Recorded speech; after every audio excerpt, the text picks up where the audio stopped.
السلام علیکم دوستو، اسلامی ادوار چینل پہ آپ سب کو خوش آمدید کہتا ہوں۔ آج میں آپ کے لیے شمشیر بے نیام کی 28ویں ایپیسوڈ لے کے آیا ہوں۔ تو چلیے یہ شروع کرتے ہیں۔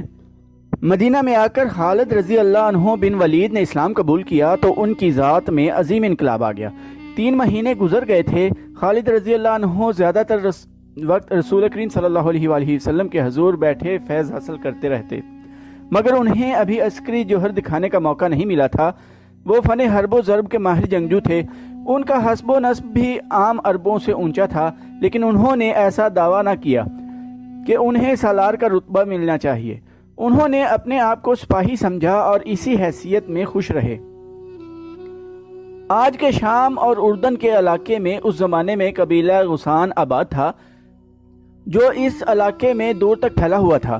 یہ قبیلہ طاقت کے لحاظ سے زبردست مانا جاتا تھا، کیونکہ جنگجو ہونے کے علاوہ اس کی تعداد بہت زیادہ تھی۔ اس قبیلے میں عیسائی بھی شامل تھے۔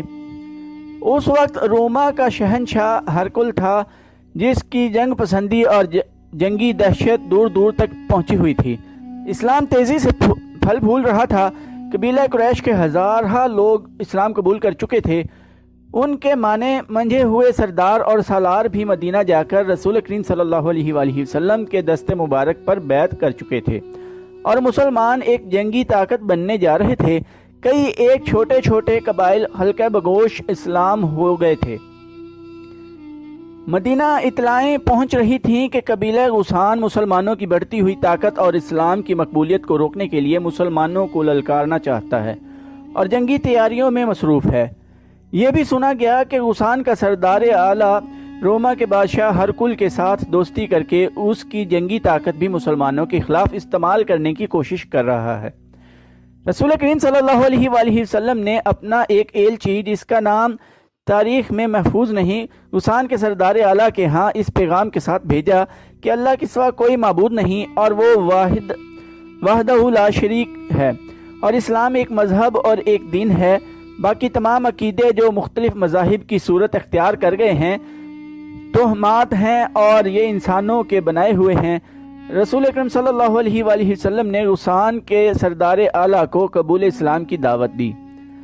نبی کریم صلی اللہ علیہ وآلہ وسلم نے یہ پیغام اس خیال سے بھیجا تھا کہ بشیطر اس کے کہ قبیلہ غسان روما کے شہنشاہ ہرکل کی جنگی قوت سے مرعوب ہو کر عیسائیت کی آغوش میں چلا جائے، یہ قبیلہ اسلام قبول کر لے اور اسے اپنا اتحادی بنا کر ہرکل سے بچایا جائے۔ خدا کی قسم، اس سے بہتر فیصلہ اور کوئی نہیں ہو سکتا۔ خالد رضی اللہ عنہ نے ایک محفل میں کہا، ہرکل نے فوج کشی کی تو یوں سمجھو کہ باطل کا طوفان آ گیا جو سب کو اڑا لے جائے گا۔ غسان کی حیریت اسی میں ہے کہ رسول اللہ صلی اللہ علیہ وآلہ وسلم کی دعوت قبول کر لے۔ کسی اور نے کہا، نہیں کرے گا تو ہمیشہ کے لیے ہرکل کا غلام ہو جائے گا۔ ایک اور نے کہا، اس وقت ہرکل قبیلہ غسان کے علاقے میں داخل ہو چکا تھا۔ اس کے ساتھ جو فوج تھی اس کی تعداد 1 لاکھ تھی۔ غسان کے سردار اعلیٰ کو اطلاع مل چکی تھی، مگر وہ پریشان نہیں تھا۔ وہ ہرکل کے ساتھ دوستی کا ہاتھ بڑھانے کا فیصلہ کر چکا تھا۔ نبی کریم صلی اللہ علیہ وآلہ وسلم کا ایلچی بصرہ کو جا رہا تھا۔ غسان کا دارالحکومت بصرہ تھا۔ ایلچی کے ساتھ ایک اونٹ پر لدے ہوئے زیادہ راہ کے علاوہ 3 محافظ بھی تھے۔ بڑی لمبی مسافت کے بعد ایلچی موتا پہنچا اور اس نے ذرا سستانے کے لیے اپنا مختصر سا قافلہ روک لیا۔ قافلہ قریب ہی قبیلہ غسان کی ایک بستی تھی۔ اس کے سردار کو اطلاع ملی کہ 4 اجنبی بستی کے قریب پڑاؤ کیے ہوئے ہیں۔ سردار نے، جس کا نام شرجیل بن عمرو تھا، مدینہ کے ایلچی کو اپنے ہاں بلایا اور پوچھا کہ وہ کون ہے اور کہاں جا رہا ہے۔ میں مدینہ کے ایلچی ہوں اور بصرہ جا رہا ہوں، ایلچی نے جواب دیا۔ میں اللہ کے رسول صلی اللہ علیہ وآلہ وسلم کا پیغام تمہارے سردار اعلیٰ کے لیے لے جا رہا ہوں۔ کیا تم قبیلہ قریش کے محمد صلی اللہ علیہ وآلہ وسلم کی بات کر رہے ہو؟ شرجیل بن عمرو نے طنزیہ لہجے میں پوچھا۔ پیغام کیا ہے؟ پیغام یہ ہے کہ اسلام قبول کر لو، ایلچی نے کہا، اور باطل کے عقیدے ترک کر دو۔ کیا تم یہ سمجھتے ہو کہ میں اپنے سردار اعلیٰ کی اور اپنے مذہب کی توہین برداشت کر لوں گا؟ شرجیل بن عمرو نے کہا، اگر تم زندہ رہنا چاہتے ہو تو یہیں سے واپس مدینہ چلے جاؤ، میں بصرہ کے راستے سے ہٹ نہیں سکتا۔ ایلچی نے کہا، یہ رسول اللہ صلی اللہ علیہ وآلہ وسلم کا حکم ہے، جس کی تعمیل میں فخر سے اپنی جان دے دوں گا۔ اور میں بڑے فخر سے تمہاری جان لوں گا، شرجیل بن عمرو نے کہا اور اپنے آدمیوں کو اشارہ کیا۔ ایلچی کے تینوں محافظ باہر بیٹھے تھے۔ اندر سے 3 آدمی نکلے جو کسی کے خون آلود لاش گھسیٹتے ہوئے باہر لا رہے تھے۔ محافظوں نے دیکھا کہ لاش کی گردن کٹی ہوئی تھی۔ انہوں نے پہچان لیا یہ ان کے ایلچی کی لاش تھی۔ شرجیل بن عمرو باہر آیا، تم اس کے ساتھی تھے؟ شرجیل نے محافظوں سے کہا، مجھے یقین ہے کہ اس کے بغیر تم بصرہ نہیں جاؤ گے۔ نہیں، ایک محافظ نے جواب دیا، پیغام اس کے پاس تھا، جاؤ مدینہ کو لوٹ جاؤ۔ شرجیل نے کہا، اور محمد صلی اللہ علیہ وآلہ وسلم سے کہنا کہ ہم اپنے قبیلے اور اپنے عقیدے کی توہین برداشت نہیں کیا کرتے۔ اگر یہ شخص بصرہ پہنچ جاتا تو وہاں قتل ہو جاتا۔ خدا کی قسم، ایک محافظ نے کہا، ہم اپنے مہمان کے ساتھ یہ سلوک نہیں کیا کرتے۔ میں تمہیں مہمان سمجھ کر تمہاری جان بخشی کر رہا ہوں۔ شرجیل نے کہا، اور مجھے یہ نہ کہنا کہ میں تمہیں اس کی لاش دے دوں۔ مدینہ کے تمام تر آبادی کو معلوم ہو چکا تھا کہ رسول اللہ صلی اللہ علیہ وآلہ وسلم کا ایلچی دعوت اسلام لے کر بصرہ گیا ہوا ہے۔ سب ایلچی کی واپسی کے منتظر تھے، لیکن تینوں محافظ ایلچی کے بغیر واپس آئے۔ ان کے چہروں پر صرف گرد کی تہ اور تھکن کے آثار ہی نہیں تھے، غم و غصے کے تاثرات بھی تھے۔ وہ مدینہ داخل ہوئے تو لوگ ہجوم کر کے آ گئے، خدا کی قسم ہم انتقام لیں گے۔ محافظ بازو لہرا لہرا کر کہتے جا رہے تھے، موتا کے شرجیل بن عمرو کا قتل ہم پر فرض ہو گیا ہے۔ جب یہ خبر رسول اکرم صلی اللہ علیہ وآلہ وسلم کو ملی تو باہر مدینہ کی آبادی اکٹھی ہو گئی تھی۔ عربوں کے رواج کے مطابق قتل کی سزا قتل تھی۔ باہر لوگ انتقام کے نعرے لگا رہے تھے۔ اس دور میں بھی آج کل کی طرح ایک دوسرے کے ایلچیوں کو، جن کی حیثیت سفیروں جیسی ہوتی تھی، دشمن بھی تحفظ دیتا تھا۔ کسی کے ایلچی کو قتل کر دینے کا مطلب اعلان جنگ سمجھا جاتا تھا۔ اہل مدینہ، رسول اکرم صلی اللہ علیہ وآلہ وسلم نے باہر آ کر مدینہ والوں کے بپھرے ہوئے ہجوم سے فرمایا، میں نے تو انہیں لڑائی کے لیے نہیں للکارا تھا، میں نے انہیں سچا دین قبول کرنے کو کہا تھا۔ اگر وہ لڑنا چاہتے ہیں تو ہم لڑیں گے، ہم انتقام لیں گے۔ مسلمان کمزور نہیں، ہجوم نعرے لگا رہا تھا، مسلمان کا خون اتنا ارزاں نہیں، ہم اللہ اور رسول اللہ صلی اللہ علیہ وآلہ وسلم کے ناموس پر مر مٹیں گے۔ رسول اکرم صلی اللہ علیہ وآلہ وسلم کے حکم سے اسی روز مجاہدین اسلام کی فوج تیار ہو گئی، جس کی تعداد 3000 تھی۔ رسول اکرم صلی اللہ علیہ وآلہ وسلم نے سپہ سالار کے فرائض زید رضی اللہ عنہ بن حارثہ کو سونپے۔ اگر زید رضی اللہ عنہ شہید ہوئے تو سپہ سالار جعفر رضی اللہ عنہ بن ابی طالب ہوگا۔ نبی کریم صلی اللہ علیہ وآلہ وسلم نے فرمایا، جعفر رضی اللہ عنہ بھی شہید ہو جائیں تو سپہ سالار عبداللہ رضی اللہ عنہ بن رواحہ ہوگا۔ اگر عبداللہ رضی اللہ عنہ کو بھی اللہ شہادت عطا کر دے تو فوج اپنا سپہ سالار خود چن لے۔ مورخ ابن سعد اور مغازی لکھتے ہیں کہ رسول کریم صلی اللہ علیہ وآلہ وسلم نے یہ 3 سپہ سالار درجہ بدرجہ مقرر کر کے مجاہدین کو دعاؤں کے ساتھ رخصت کیا۔ آپ صلی اللہ علیہ وآلہ وسلم نے سپہ سالار زید رضی اللہ عنہ بن حارثہ سے فرمایا کہ موتا پہنچ کر سب سے پہلے شرجیل بن عمرو کو، جو ہمارے ایلچی کا قاتل ہے، قتل کیا جائے۔ پھر موتا اور اس کے ارد گرد کے لوگوں کو کہا جائے کہ وہ اسلام قبول کر لیں، انہیں بتایا جائے کہ اسلام کیا ہے۔ اگر وہ قبول کر لیں تو ان پر ہاتھ نہ اٹھایا جائے۔ مجاہدین کی اس فوج میں خالد رضی اللہ عنہ بن ولید محض سپاہی تھے، کسی دستے یا جیش کے کماندار بھی نہیں تھے۔ روما کے شہنشاہ ہرکل کی فوج آج کے اردن میں کسی جگہ خیمہ زن تھی۔ یہ قبیلہ غسان کا علاقہ تھا۔ فوج کی تعداد مورخین کے مطابق 1 لاکھ تھی۔ یہ فوج اس علاقے کی بستیوں پر چھا چکی تھی۔ کھڑی فصل گھوڑے اور اونٹ کھا رہے تھے۔ لوگوں کے گھروں سے اناج اور کھجوروں کے ذخیرے فوج نے اٹھا لیے تھے، اور جوان اور خوبصورت عورتیں فوج کے سرداروں اور کمانداروں کے خیموں میں تھیں۔ ہرکل کا خیمہ کناتوں اور شامیانوں کا محل تھا۔ قبیلہ غسان کا سردار اعلیٰ ہرکل کے سامنے بیٹھا تھا۔ اسے ہرکل کی فوج کشی کی اطلاع ملی تھی تو وہ بیش قیمت تحائف اور اپنے قبیلے کی بڑی حسین 10-12 لڑکیاں اپنے ساتھ لے کر ہرکل کے استقبال کو چلا گیا تھا۔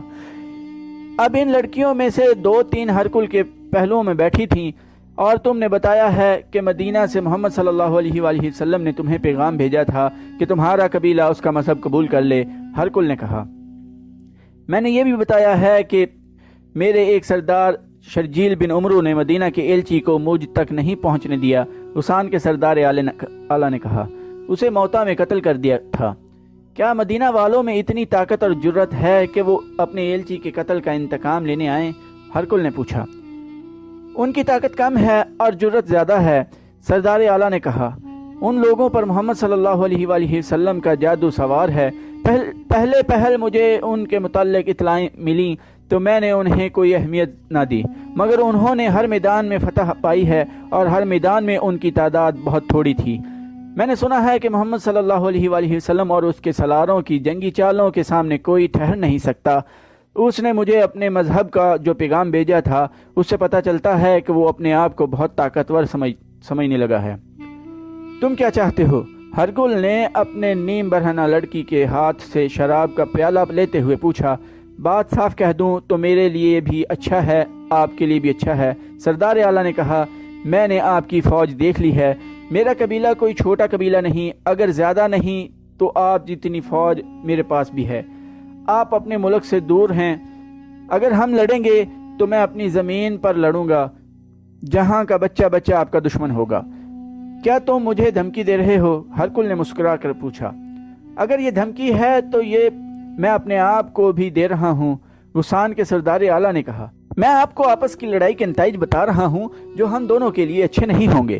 اس کا فائدہ مدینہ والوں کو پہنچے گا۔ کیا یہ بہتر نہیں ہوگا کہ ہم دونوں مل کر مسلمانوں کو ختم کریں؟ میں فتح کی صورت میں آپ سے کچھ نہیں مانگوں گا، مفتوحہ علاقہ آپ کا ہوگا، میں اپنے علاقے میں واپس آ جاؤں گا۔ ہم آپس میں لڑ کر اپنی طاقت ضائع نہ کریں، پہلے ایسی طاقت کو ختم کریں جو مدینہ میں ہم دونوں کے خلاف تیار ہو رہی ہے۔ میں تمہاری تجویز کو قبول کرتا ہوں، شہنشاہ ہرقل نے کہا۔ پھر اپنی فوج کو حکم دے دیں کہ غسان کی بستیوں میں لوٹ مار بند کر دیں۔ دے دوں گا، ہرقل نے کہا۔ ہمیں مدینہ والوں کے انتظار میں نہیں رہنا چاہیے، ہم مدینہ کی طرف بڑھیں گے۔ انہیں زیادہ انتظار نہ کرنا پڑا۔ مدینہ کے 3000 مجاہدین مدینہ سے بہت دور نکل گئے تھے۔ موتا سے کچھ فاصلے پر معان نام کا ایک مقام تھا، وہاں انہوں نے پڑاؤ کیا۔ اس علاقے اور اس سے آگے کے علاقے میں مجاہدین اجنبی تھے، انہیں کچھ خبر نہیں تھی کہ آگے کیا ہے۔ معلوم یہ کرنا تھا کہ آگے دشمن کی فوج موجود ہے یا نہیں، اگر ہے تو کتنی ہے اور کیسی ہے۔ یہ معلوم کرنے کے لیے 3-4 مجاہدین کو غریب سے شتر اسواروں کے بھیس میں آگے بھیج دیا گیا۔ ان آدمیوں نے رات آگے کہیں جا کر گزاری اور اگلی شام کو واپس آئے۔ وہ جو خبر لائے وہ اچھی نہیں تھی، وہ دور آگے چلے گئے تھے۔ پہلے انہیں غسان کے 2 کنبے نظر آئے جو نقل مکانی کر کے کہیں جا رہے تھے۔ دونوں کنبوں میں نوجوان لڑکیاں اور جوان عورتیں زیادہ تھیں۔ وہ لوگ امیر کبیر معلوم ہوتے تھے، ان کا سامان کئی اونٹوں پر لدا ہوا تھا۔ یہ قافلہ ایک جگہ آرام کے لیے رکا ہوا تھا، مجاہدین بھی وہیں رک گئے اور انہوں نے قافلے والوں کے ساتھ راہ و رسم پیدا کر لی اور یہ ظاہر نہ ہونے دیا کہ وہ مسلمان ہیں۔ انہوں نے بتایا کہ وہ بصرہ جا رہے ہیں اور وہاں سے تجارت کا سامان لائیں گے، یہیں سے واپس چلے جاؤ۔ قافلے کے آدمیوں نے انہیں بتایا، روما کے بادشاہ ہرقل کا لشکر لوٹ مار اور قتل و غارت کرتا چلا آ رہا ہے، تم سے اونٹ اور مال و دولت چھین لیں گے اور ہو سکتا ہے تمہیں قتل بھی کر دیں۔ پھر ہرقل کی فوج کشی کی باتیں ہوتی رہیں۔ پتہ چلا کہ انہوں نے ہرقل کی فوج دیکھی نہیں، صرف سنا ہے کہ یہ فوج اردن میں داخل ہو کر لوٹ مار کر رہی ہے۔ ان کنبوں میں چونکہ عورتیں زیادہ تھیں اس لیے انہیں بچانے کے لیے یہ لوگ بھاگ نکلے۔ مجاہدین کے لیے ضروری ہو گیا کہ وہ ہرقل کے متعلق صحیح صورتحال معلوم کریں، یہ بہت بڑا خطرہ تھا۔ مجاہدین اور آگے چلے گئے، انہیں غسان کی ایک بستی نظر آ گئی، وہ بستی میں چلے گئے اور بتایا کہ وہ بصرہ جا رہے تھے مگر راستے میں رہزنوں نے انہیں لوٹ لیا ہے۔ بستی والوں نے انہیں کھانا کھلایا اور خاصی آؤ بھگت کی، وہاں سے انہیں صحیح اطلاع مل گئی۔ صحیح صورتحال یہ تھی کہ ہرقل اور قبیلہ غسان کے درمیان معاہدہ طے پا گیا تھا۔ قبیلہ غسان نے اپنی فوج ہرقل کی فوج میں شامل کر دی تھی اور دونوں فوجوں کا رخ مدینہ کی طرف تھا۔ مورخوں نے ہرقل کی لشکر کی تعداد 1 لاکھ اور 1 لاکھ غسان کی فوج کی تعداد لکھی ہے، لیکن بعض مورخ اس سے اتفاق نہیں کرتے، وہ دونوں فوجوں کی مجموعی تعداد 1 لاکھ بتاتے ہیں۔ بہرحال مدینہ کی اسلامی فوج کی تعداد سب نے 3000 لکھی ہے۔